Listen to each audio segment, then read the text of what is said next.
കേന്ദ്ര ഗവൺമെൻറ് പറയുകയാണ് ഇനിയുള്ള ഫുഡ് സബ്സിഡി ഞങ്ങൾ തരേണ്ടതില്ല. കാരണം നിങ്ങളുടെ സംസ്ഥാനം പറയുന്നു ഞങ്ങൾ അതിദാരിദ്ര്യം നിർമ്മാർജ്ജനം ചെയ്തു.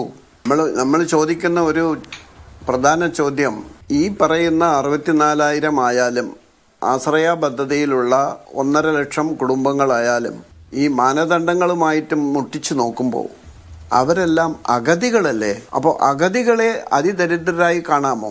അതിദരിദ്രരായ ഈ 6 ലക്ഷം കുടുംബങ്ങൾക്ക് നാളെ കേന്ദ്ര ഗവൺമെൻറ് പറയുകയാണ് ഇനിയുള്ള ഫുഡ് സബ്സിഡി ഞങ്ങൾ തരേണ്ടതില്ല.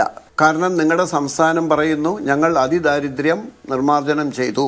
അപ്പോൾ ഈ 6 ലക്ഷം മഞ്ഞക്കാടുകാര് എല്ലാവരും അടുത്ത സ്റ്റേജിലേക്ക് എത്തിയോ ഇല്ലയോ എന്നുകൂടി മന്ത്രി പറയണം ആയിരുന്നു.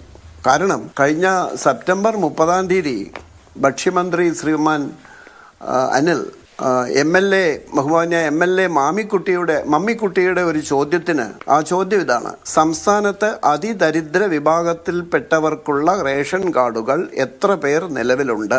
മന്ത്രിയുടെ മറുപടി: സംസ്ഥാനത്ത് 5,91,194 AAY കാർഡുകൾ നിലവിലുണ്ട്. ഉപജോപ്യത്തിന് വിശദമായിട്ട് അദ്ദേഹം പറയുന്നത്, കേന്ദ്ര സർക്കാർ നിശ്ചയിച്ചിട്ടുള്ള മാനദണ്ഡപ്രകാരം ദരിദ്രരിൽ അതിദരിദ്രർ ആയിട്ടുള്ളവർക്കാണ് AAY മഞ്ഞക്കാർഡുകൾ നൽകി വരുന്നത്. 2013 നാഷണൽ ഫുഡ് സേഫ്റ്റി ആക്ട് പ്രകാരം സംസ്ഥാനത്തിന് ഈ വിഭാഗത്തിൽ അനുവദിച്ചിട്ടുള്ള കാർഡുകളുടെ പരമാവധി എണ്ണം 5,95,800 ആണ്.